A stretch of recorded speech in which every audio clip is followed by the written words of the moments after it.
In June 1944, after the beaches of Normandy were finally behind them, American infantry pushed into the French countryside, expecting open ground.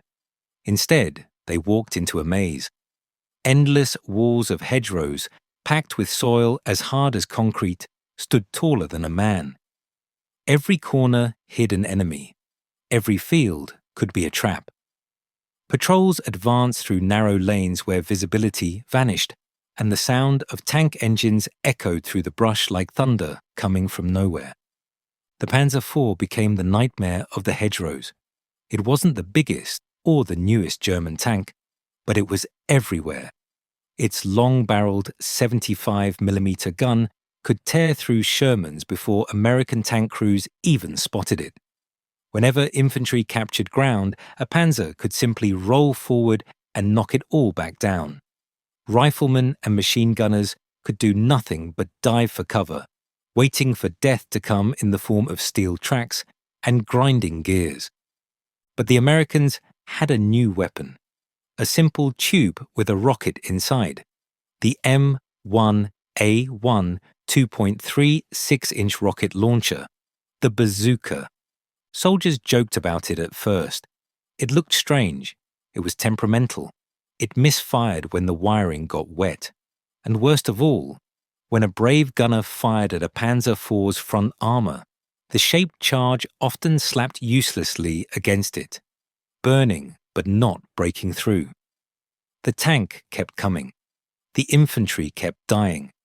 Frustration turned to anger, and anger turned to adaptation. Field manual said aim at the tank and fire. Real combat said forget that. Veteran G.I.s. made their own rules. They studied the Panzer IV like hunters studying prey. They watched how it moved, how thick the armor was, where new paint covered vulnerable vents. They learned the turret ring was thin.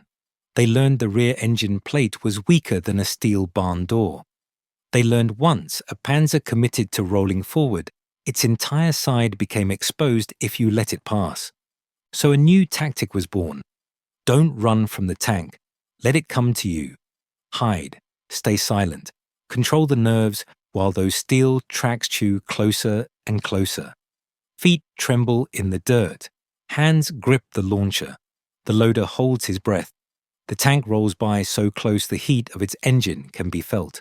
The gunner rises from the hedge like a ghost, brings the tube to his shoulder, and fires directly into the exposed flank. In that instant, the bazooka became something Germany never expected: a tank killer.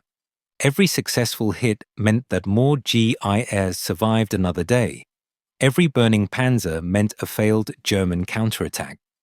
Word spread fast. The joke weapon was suddenly feared. New gunners volunteered, adrenaline replacing doubt. In the hedgerows, the war changed. American squads developed an entire art around the bazooka.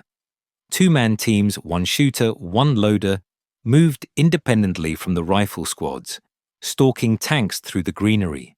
They learned to fire multiple rockets fast, 2 or 3 in immediate succession, while the panzer crew panicked inside their steel coffin, swiveling the turret desperately to find the threat that was already gone. The backblast was enormous, a flash like a dragon's breath. The smoke gave away the team's position in an instant, so the gunner fired and dove, scrambling deeper into the brush while the loader was already preparing the next rocket farther down the line. They attacked from opposite directions. Confusion became a weapon too. German commanders couldn't understand how infantry without tanks were holding ground against armored units. Reports described invisible enemies firing rockets from impossible angles. Some tank crews believed the Americans were using a new kind of armor-piercing spell, something dark, something unfair. In reality, it was just courage, and very close range. Many of the most successful kills happened within 30 feet, so close that tank crews couldn't depress the gun enough to aim at them, so close that returning fire would simply blow apart the hedgerow, but leave the bazooka team untouched behind thick earthen roots. The US Army quickly collected new field wisdom from these battles. Officers scribbled notes from exhausted gunners fresh off the line.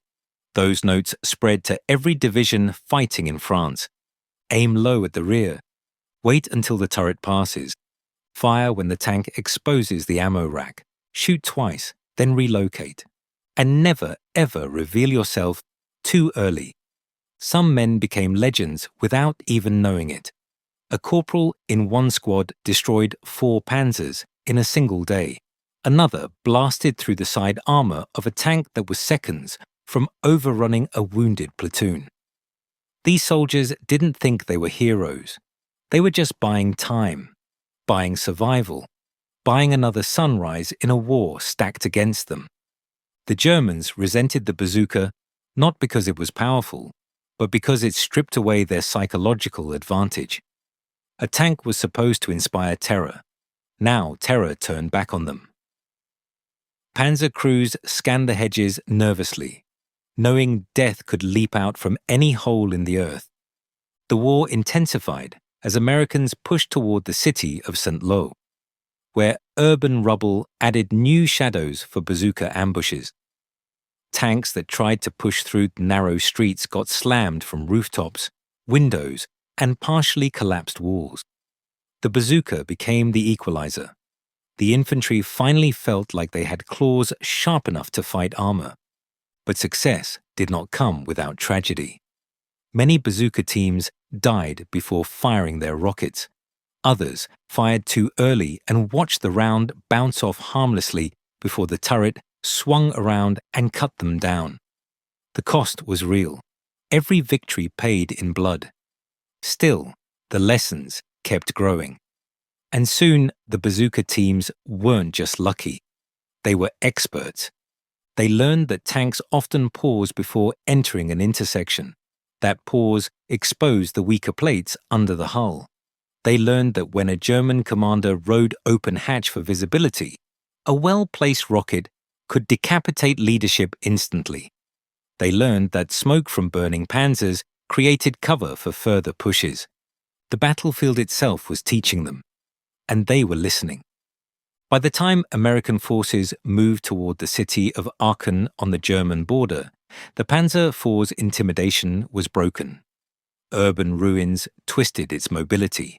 Bazooka teams darted through alleys and basements like wolves. German tank officers complained they could no longer operate safely without heavy infantry escort. The tank, once the king of the battlefield, was dethroned by 2 ordinary men carrying a tube.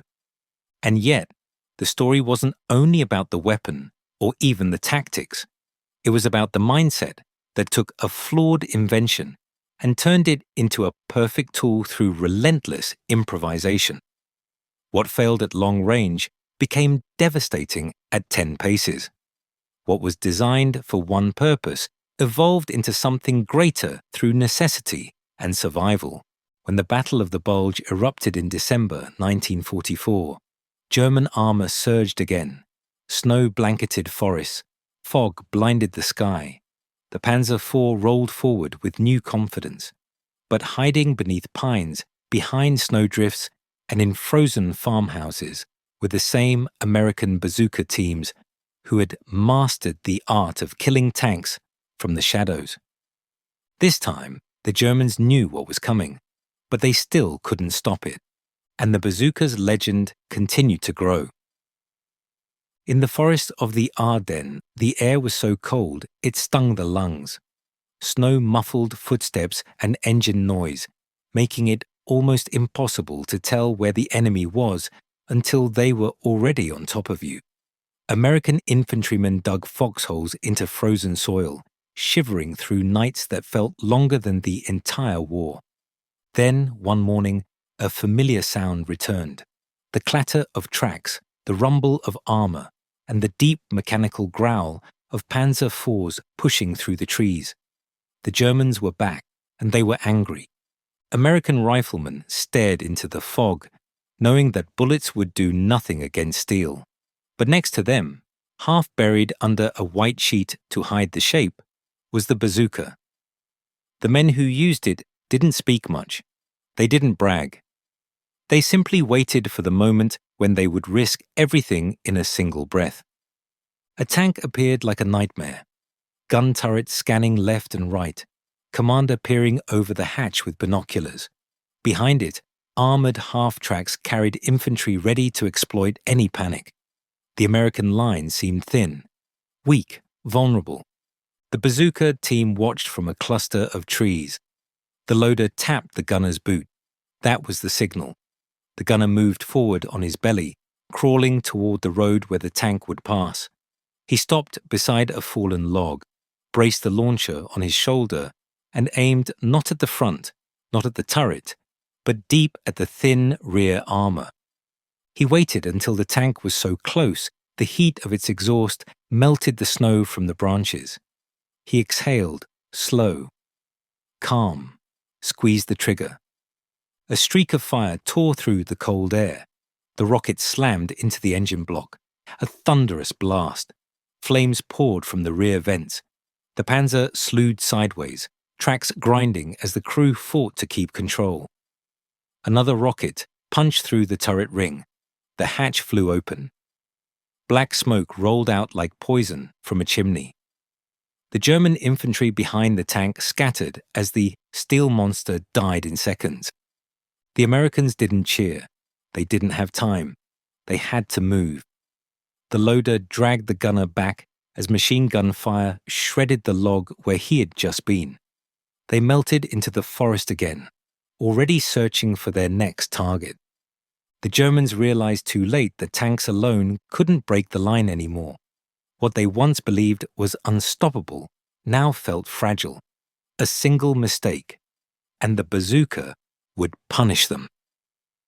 As the war dragged into Germany itself, the Bazooka evolved again. Gunners learned to fire from basements upward into the soft underbelly of tanks rolling over the streets above. Others climbed to the upper floors of bombed-out buildings and hit the thin top plates of turret roofs. Some teams even used sewer systems to pop up behind enemy armor like ghosts. This fight wasn't clean. It wasn't heroic in a glamorous way. It was brutal chess. Whoever understood the battlefield's geometry survived, and Bazooka teams knew every angle. One squad in the city of Cologne waited behind the broken wall of an apartment building. They could hear German voices echoing through the rubble. A Panzer IV rolled past the intersection outside. The gunner rose just enough to see the turret move, searching windows for threats. The loader tapped twice. The gunner fired through a collapsed window frame. The shot struck directly under the commander's cupola. The tank shook violently. A hatch flew open. A German soldier tumbled out, screaming as he beat at the flames, consuming his uniform. The tank lurched backward and died with a metallic groan. Down the street, American infantry cheered as the burning tank collapsed into the pavement. The Bazooka team simply reloaded and prepared for the next one. Their work was not sentimental, it was necessary. Even as new German tanks like the Panther appeared, larger, deadlier. The Panzer IV remained the backbone of many armored units. It was supposed to be their reliable warhorse. But each time that warhorse trotted into a choke point, a field boundary, a narrow street, or a patch of dark woods, it risked being slaughtered by a cheap launcher and two ordinary soldiers. And that terrified German armored commanders more than anything. Some German units adapted by sending infantry ahead to clear the hedgerows, but those infantrymen feared the ambushes too. Many times they advanced cautiously, only for the tank to move beyond their sight lines, leaving them behind, and walking straight into the jaws of another Bazooka team. The Germans were losing trust in their own machines. For the Americans, the Bazooka became more than a weapon. It became a symbol of resourcefulness. Soldiers nicknamed it the Equalizer because it gave every platoon a fighting chance, no matter how overwhelming the metal pushed against them. Even men who weren't issued the weapon begged to join the teams, to be the one who stood up to a tank and lived to talk about it. There were moments of pure audacity. Stories passed from foxhole to foxhole. A sergeant who knocked out a tank from a second-story window, then jumped out the back before artillery flattened the building. A private who charged across an open field under machine gun fire just to get close enough to fire into a panzer's tracks. A gunner who fired his last rocket, destroyed a tank, and then used the empty tube as a club when German infantry stormed his position. These weren't superheroes. These were factory workers, farmers, store clerks, and kids barely out of school, using a homemade-looking tube to outsmart German engineering. Every burned-out Panzer IV scattered across Europe told the same story. Brute strength means nothing if your enemy is smarter, faster, and more desperate. By early 1945, the US Army was pushing across the Rhine. The bazooka was no longer doubted. It was a fully matured predator. Commanders built battle plans around it. Instead of fearing German counterattacks, infantry units baited them. They captured a crossroads, waited for the inevitable armor response, and then killed the tanks that took the bait. Entire companies of tanks stalled because of one well-hidden bazooka team. German radio messages grew frantic. Tank crews begged for support. Some refused to move without flamethrowers clearing the way. Others rode buttoned up, heads down inside the armored shell, terrified of exposing themselves. But riding blind made them slower, clumsier, and easier to ambush. The bazooka had done more than shred armor. It shattered confidence. Back in the United States, factory workers kept producing more launchers and rockets. The weapon became common in every squad. New soldiers arriving in Europe received quick lessons. Don't waste rockets at long range, fire at angles, and strike where armor is weakest. The knowledge that had once belonged only to hardened veterans was now military doctrine. What started as survival tactics became standardized practice. The weapon that first failed in the face of the Panzer IV's front armor was now the reason those same tanks burned black in the streets of Berlin's outskirts. By the end of the war, German tank crews would sometimes abandon their Panzer IVs before they even reached the front line if they suspected bazookas waited ahead. Some commanders ordered infantry to search every potential hiding place before armor moved forward, a delay that cost Germany precious time, and time was something they no longer had. Some panzer crews tried to adapt by creeping forward slowly, stopping often, listening for the faint clink of metal or the snap of a twig that could betray a lurking bazooka team. Others fired high-explosive shells blindly into hedgerows and windows, obliterating any place a gunner might hide. But the Americans had already learned mobility was survival. Shoot and vanish, fire and shift position before the smoke even cleared. One squad leader would later describe the technique simply, "You kill the tank, and then you run faster than the fire that wants to kill you back." Every engagement was a gamble. Sometimes the rocket failed to arm. Sometimes the gunner slipped in mud and missed. Sometimes the rocket struck the angle plate and bounced off with a useless clang. And sometimes the enemy tank spotted the backblast and responded with a shell that tore the whole world apart. But for every failure, there were the moments that changed everything. Like the time in a Belgian village when a Panzer IV came down the main street, gun blazing, trying to punch through the defenders. A single bazooka team had taken refuge in a butcher shop. The gunner peered from behind a hanging slab of frozen beef, aimed through the broken storefront, and fired. The shot hit the turret ring. Flames burst outward, and the tank's cannon drooped as the crew inside died in seconds. People in nearby houses later said they could not believe the tank had been destroyed by two muddy soldiers hiding next to a pile of bones and sawdust. Or the time in the Hürtgen forest, when a German tank advanced cautiously, infantry advancing alongside, rifles pointed at the tree line. The bazooka team waited until the escorting soldiers past their hiding spot. The loader tapped the gunner's leg. The rocket streaked into the tank's side. The infantry turned too late, confused by the angle of the attack. They stared into the dark woods, firing wildly as their steel guardian burned behind them. Without their tank, they retreated into the trees, chased by American fire from every direction. War correspondents began noticing what the infantry already knew. The bazooka had become a symbol of American ingenuity, a weapon that allowed ordinary men to perform extraordinary acts. Photographs and stories traveled back home. Newspapers printed headlines like G.I. rocket teams halt German armor and new anti-tank tactics save American lives. Mothers read them with relief. Young men read them with excitement. The German high command read them with dread. Commanders on both sides understood what was happening.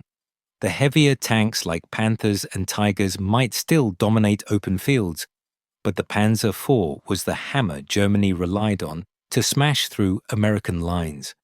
And that hammer was now cracking.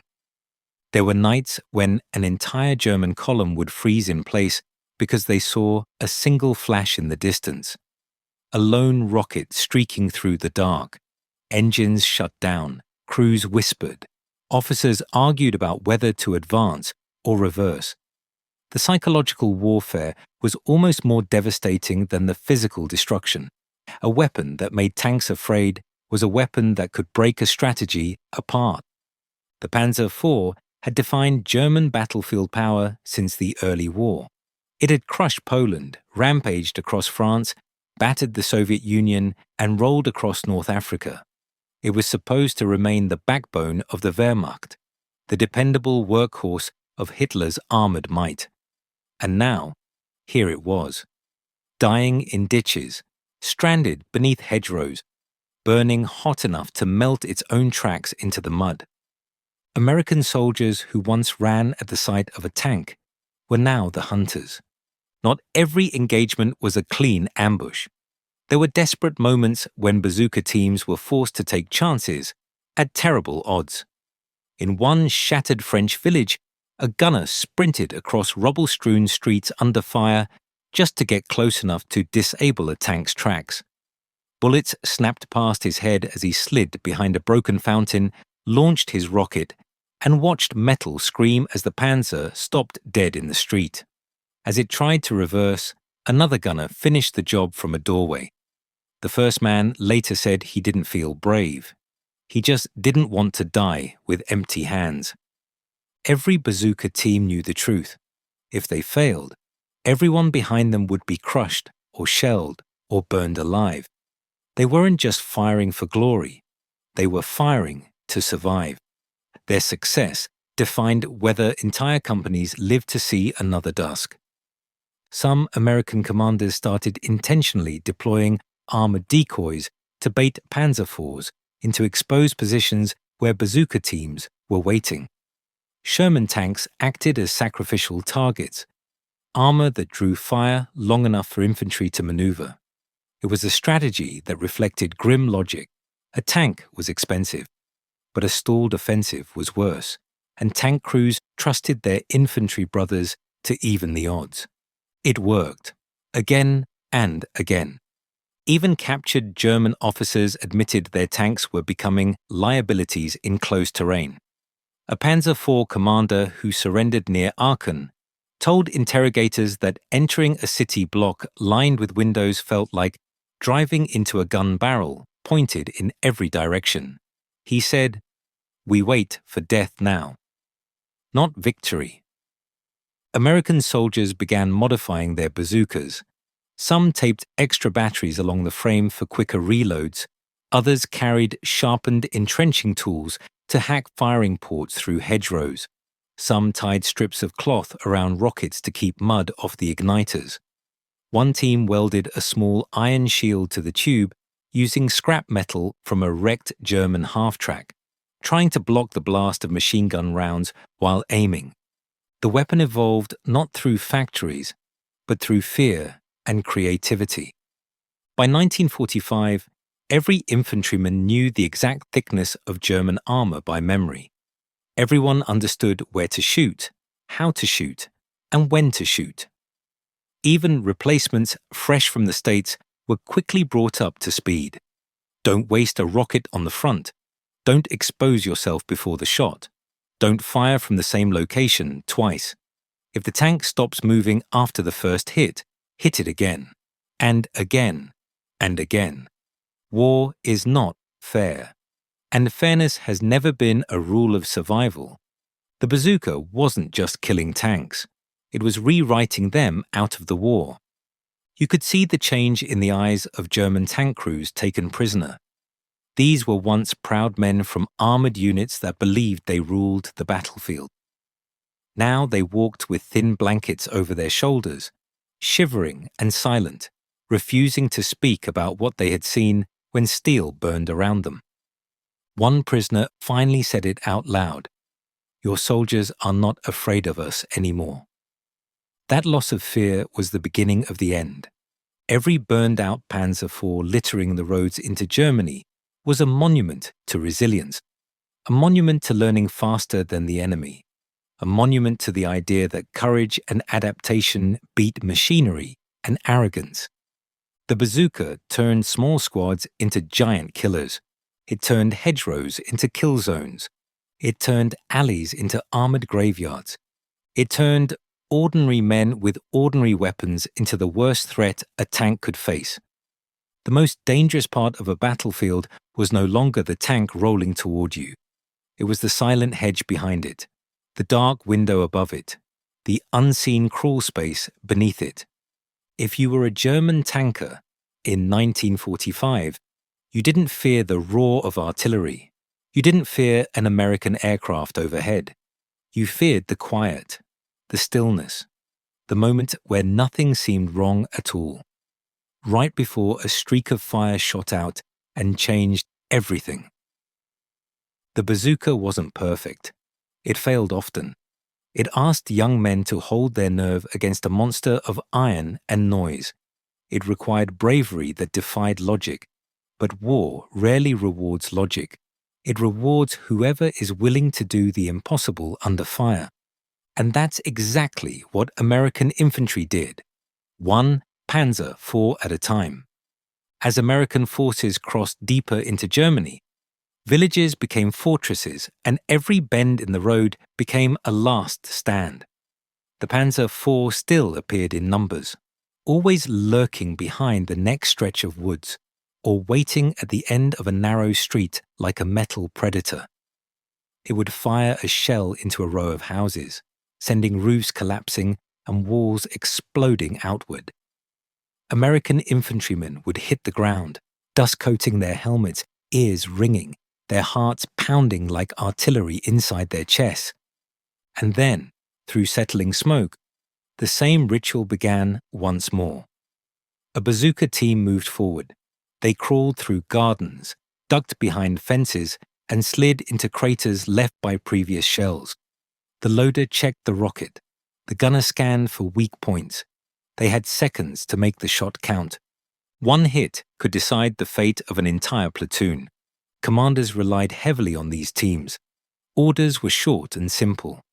Tank spotted. Take care of it.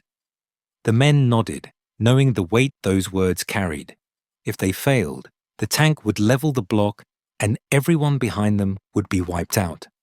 Some units began naming their bazookas like soldiers. One launcher earned the nickname Widowmaker, not because it killed its users, but because it cut down German armor with a vengeance. Another team painted teeth along the barrel like a shark, claiming their weapon hunted bigger predators. Little symbols appeared on the sides, silhouettes of tanks, each marking a kill. There was pride in those marks, a rare thing in a place where death stalked every corner.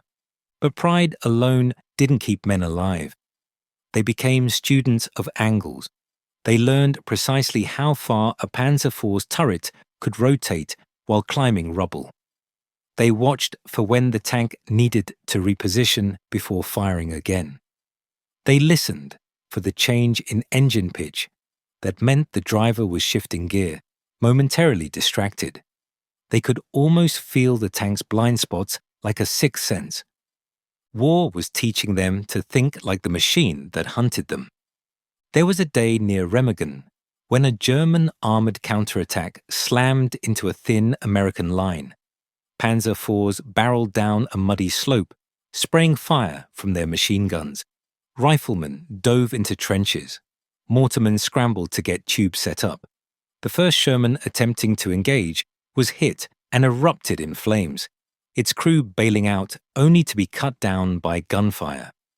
Amid the chaos, a bazooka team sprinted across open ground. Bullets snapped around them like angry hornets. The gunner dropped to one knee in the mud, braced the tube on his shoulder, and fired. The rocket hit low on the tank's side armor. The explosion blasted open a smoking wound. As the tank slowed, another rocket hit the turret and tore it loose from its mount. It spun like a coin before crashing to the dirt. The loader laughed, not because he found joy in killing, but because he was still alive. In another battle near Kassel, a Panzer IV emerged from a barn, bursting through the wooden wall as dust and debris poured around it. American infantry thought they were safe on that flank, until the tank's gun traversed toward them. A bazooka team was hiding inside the same barn all along, unseen, only a few feet away. The gunner, startled by the sudden movement, fired point-blank into the tank's exposed side. The blast inside the confined barn was deafening. The tank lurched, smoke pouring from every seam. The crew scrambled to escape, blinded by the darkness and choking on fumes. The Americans pulled back into the shadows, unnoticed, as the tank burned in the very building it tried to use as cover.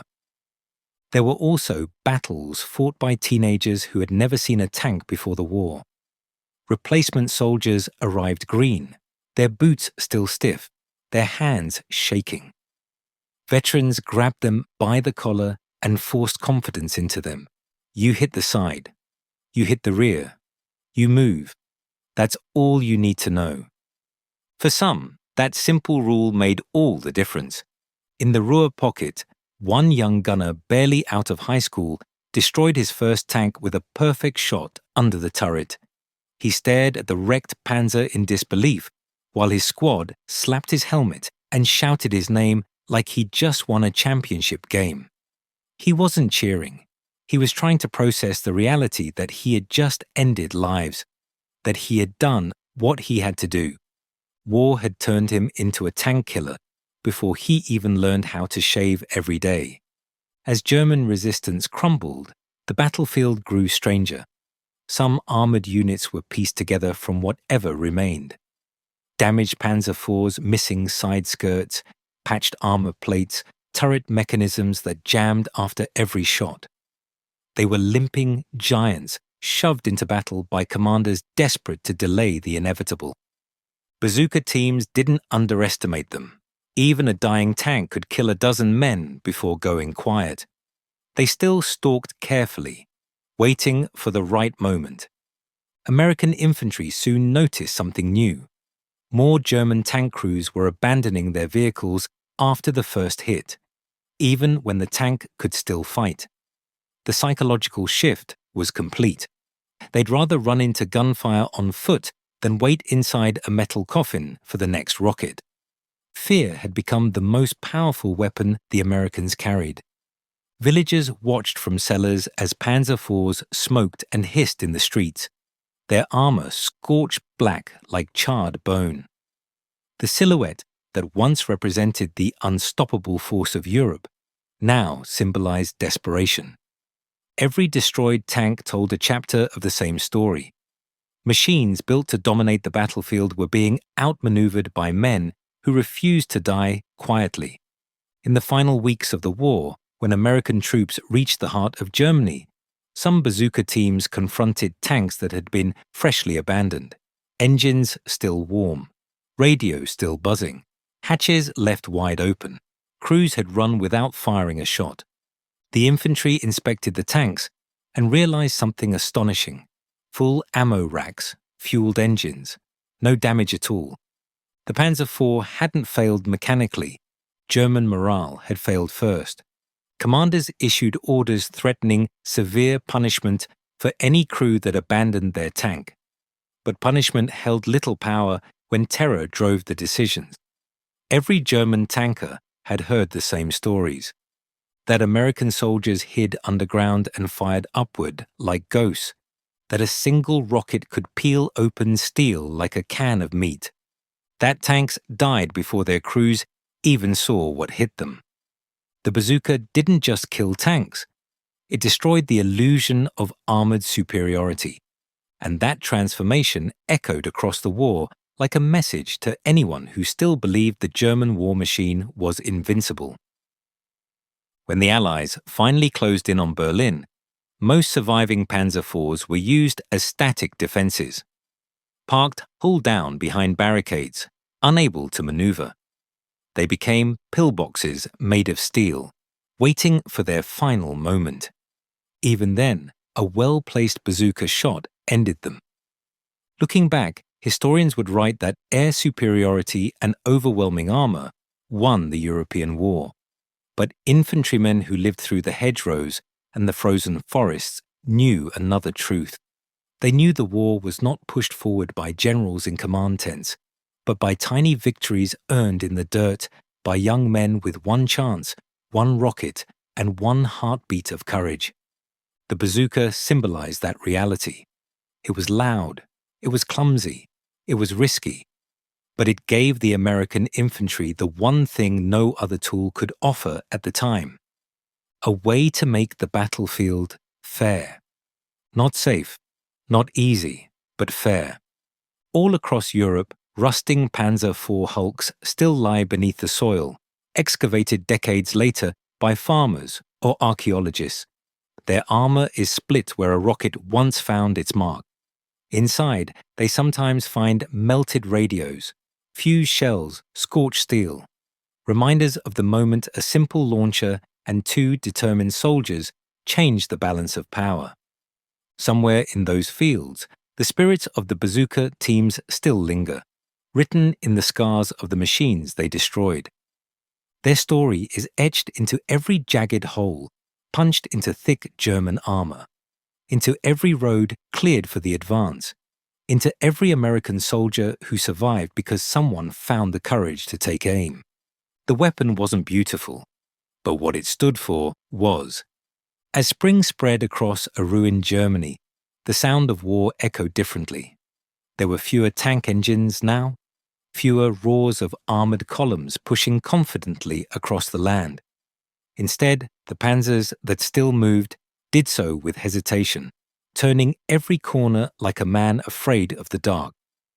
The Panzer IV crews no longer trusted their armor. They no longer trusted the fields, the roads, or their own instincts, because they knew the Americans were close. Every hedgerow was a potential ambush. Every building held unseen eyes. Every moment of quiet might end with a sudden streak of smoke and the metallic scream of steel splitting apart. A bazooka team advancing through a devastated railway yard spotted a Panzer IV parked near a pile of coal bags. Its turret was still, engine barely humming. Maybe the crew was asleep. Maybe they were waiting. The American gunner steadied his breathing, lined his shot through a hole punched earlier by artillery, and fired. The rocket smashed into the fuel tank. Fire erupted like a furnace, and black smoke poured outward. The loader whispered, "Didn't even try to fight." The gunner didn't respond. He didn't know what part of him wanted them to fight back, to feel like his courage was really tested, and what part of him wanted the war to simply be done. By this point, American forces knew exactly how to use terrain to their advantage. They built kill zones around crossroads, stair-stepped fallback positions that forced tanks to expose their sides, and false roadblocks that funneled armor into perfect angles for a bazooka shot. Riflemen stopped seeing themselves as helpless. They had something to say when a tank roared forward. One seasoned sergeant kept a small notebook filled with crude sketches of Panzer IV diagrams, rear plate, turret ring, ventilation grills, vision blocks. He showed it to every replacement who arrived in his squad. "These are your lifelines," he'd say, tapping the weak spots. "Memorize them." You don't get time to think on the battlefield. You see armor, your brain has to decide before your hands even move. Many of those replacements would go on to survive, because knowledge gave their fear direction. Near Leipzig, a German ambush knocked out an American light tank at the head of a column. Smoke engulfed the road. Infantry scattered, dragging wounded men into ditches. Behind the haze, a Panzer IV advanced with the confidence of a killing machine returning to its purpose. But from behind a stone bridge support, a bazooka team had waited. The loader fumbled slightly, nerves, but the gunner steadied the tube, fired, and hit the ammunition rack through the side armor. The result was instantaneous and catastrophic. The explosion peeled the turret open like a blooming steel flower. The entire American platoon rose to see the wreck. Their fear dissolved. They pushed forward again, stepping past the still burning wreck like it was just another piece of debris in a war full of it. Every time a bazooka destroyed a tank, it wasn't just metal ending. It was panic ending. It was doubt ending. As the Allies approached the Elbe River, German defenses became more desperate. Some Panzer IVs were dug into the earth like bunkers, only their turrets visible. Soldiers stacked dirt around the holes to make the armor thicker. Even then, bazooka teams crawled close enough to fire into the exposed turret joints. Smoke would seep up from the cracks like a dying animal's breath. Sometimes the German crew tried to escape the heat, climbing out of the hatch only to be met by American rifle fire. But other times, the heat killed them too fast to even scream. There were villages where the war felt like a horror story for tankmen. A Panzer IV would roll into a street that seemed quiet and safe. A few chickens pecked at the ground. Laundry flapped on a line. Then a flash from a cellar window. A thunderous impact. Fire. Every crew member dead before they knew where the shot came from. And the Americans just kept moving. Not triumphant, not gloating, just exhausted and determined. Many bazooka teams didn't live to tell their stories. Some rockets malfunctioned, launching flames backward, burning the gunner alive. Some stood to fire and were torn apart by an MG-42 burst before they could pull the trigger.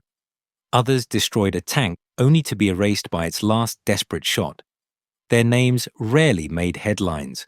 Their bravery rarely received medals. But every tank they stopped saved dozens of others.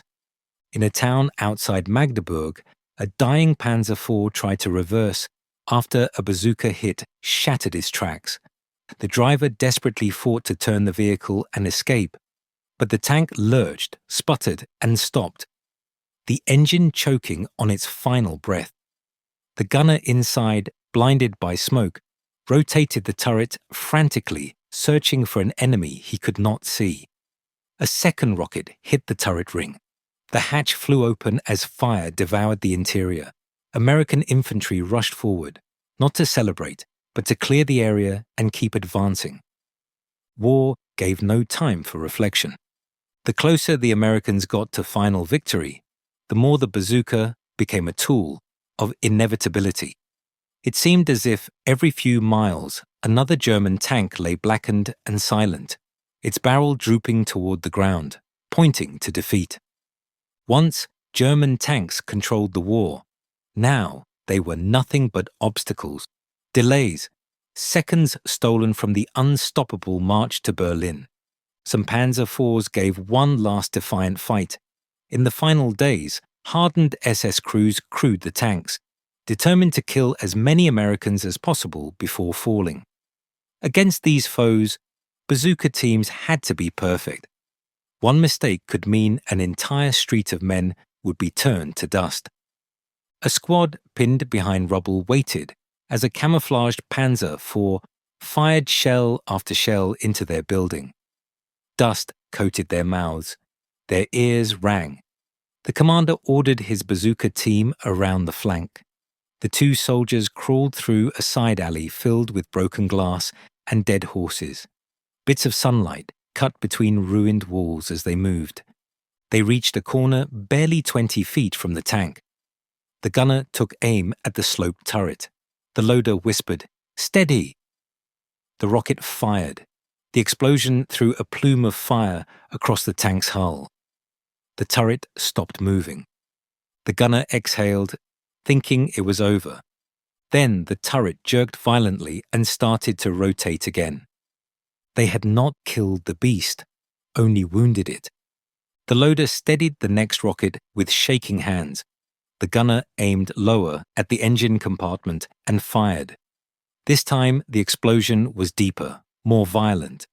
Fire blasted out of the cooling vents. The tank's engine screamed, then stopped forever.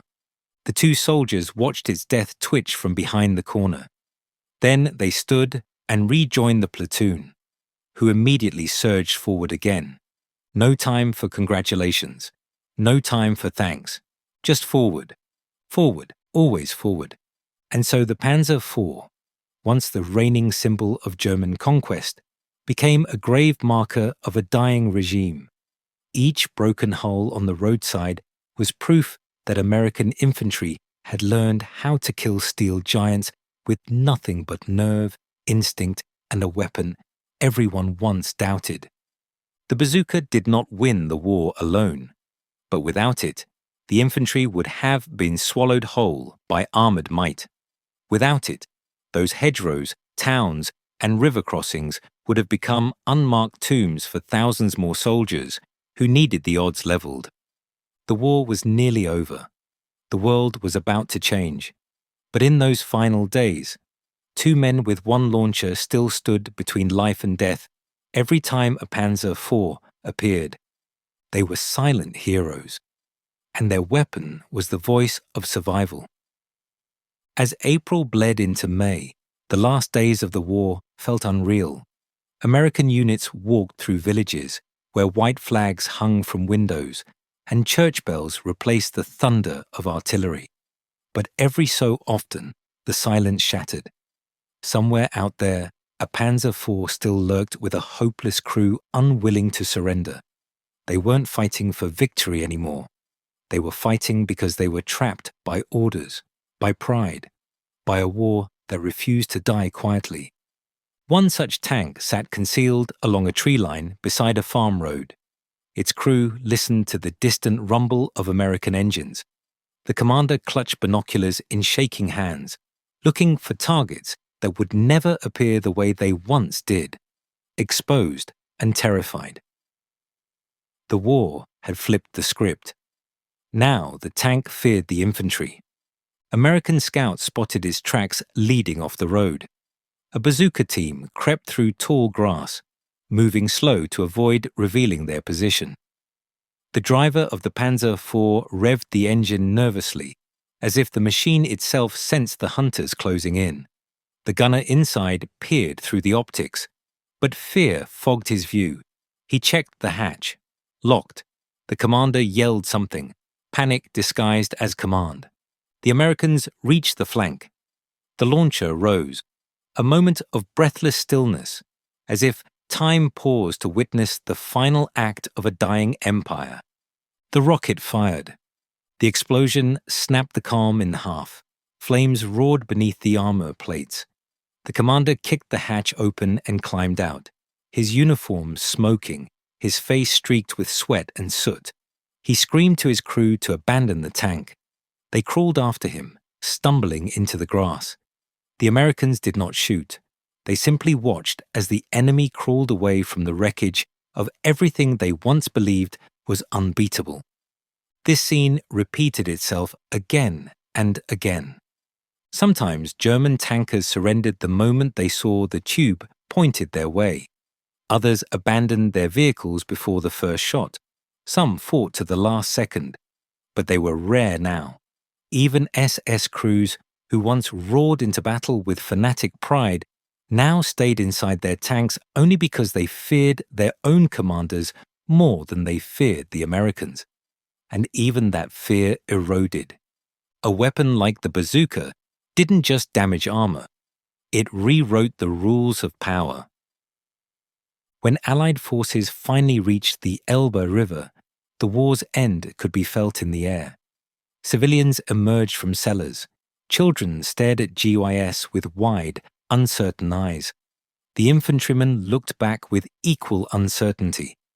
Instincts still sharp. Fingers still trained to reach for rifles at sudden movement. Then, from a distant road, the rumble of tracks echoed yet again. Another Panzer IV. Another confrontation that had no influence left on the war except the lives it could still take. But this time, instead of ambushing or charging, the bazooka team stood openly in the road. They raised a rocket. They aimed calmly, and the tank stopped. Slowly, quietly. The hatch opened. A white cloth appeared. Then the crew climbed out. Hands raised, shoulders shaking, helmets left behind in the turret. They had made their decision. The war was no longer worth dying for. The Americans disarmed them and guided them toward the gathering prisoners. The tank sat alone in the road, its engine ticking down, warm metal cooling in the spring breeze. It looked less like a weapon now, and more like a monument to stubborn destruction. The bazooka team shared a glance. No words, just the unspoken understanding that their role in this war was nearly finished. In the days that followed, tanks were found abandoned in barns, in orchards, beside rivers. Some perfectly intact, others burned beyond recognition. Each one represented a battle never fought because a two-man team had already killed the idea that tanks ruled the field. Some of the veterans would later tell stories about those hedge mazes in Normandy, about frozen foxholes in the Ardennes, about narrow alleys in Cologne where tanks died like trapped beasts. But most stayed quiet. They went home and tried to forget what it felt like to wait for a tank to rumble past your hiding spot, knowing one wrong movement meant instant death. They had faced armored giants with a weapon that seemed laughable at first glance. A long tube, a fragile trigger system, a rocket that sometimes sputtered or fizzled. And yet, they learned to make it count. To steady the aim despite trembling hands. To fire even when the tank filled the world like a nightmare come alive. History often remembers the big machines, the Tigers, the Panthers, the gun barrels, the clashing armor. But none of those stories are complete without the infantryman with a bazooka, the one who made sure armor couldn't decide the war on its own terms. Every soldier who fired that weapon carried the weight of knowing that the safety of dozens behind him depended on the accuracy of a single shot. Courage wasn't marching forward under banners. Courage was lying in the dirt as a tank rolled toward you like a living monster, choosing to rise at the last moment, choosing to take the shot instead of running. That courage changed the war. And even though the bazooka would later evolve into bigger, better anti-tank weapons, recoilless rifles, rockets, missiles, the principle remained the same. Two ordinary soldiers could kill the thing everyone else feared. When the guns finally went silent in Europe, the bazooka was slung over 1,000 American shoulders, like just another piece of gear. No celebration. No parade for the weapon that erased the tank's dominance. It was just packed up, carried home, or left behind among the ruins that stretched from the English Channel to the heart of Germany. But in the memories of the men who lived, it was more than a tube. It was the moment the hunted became the hunters. It was the chance to survive what should have been impossible. And in the ashes of defeated armor, in the steel graves of Panzer IVs that once thundered across continents, lies the legacy of the forgotten giant killers. Not superheroes, not legends, just soldiers who learned fast, adapted harder, and refused to let fear win. They didn't just fight tanks, they erased them, one rocket at a time.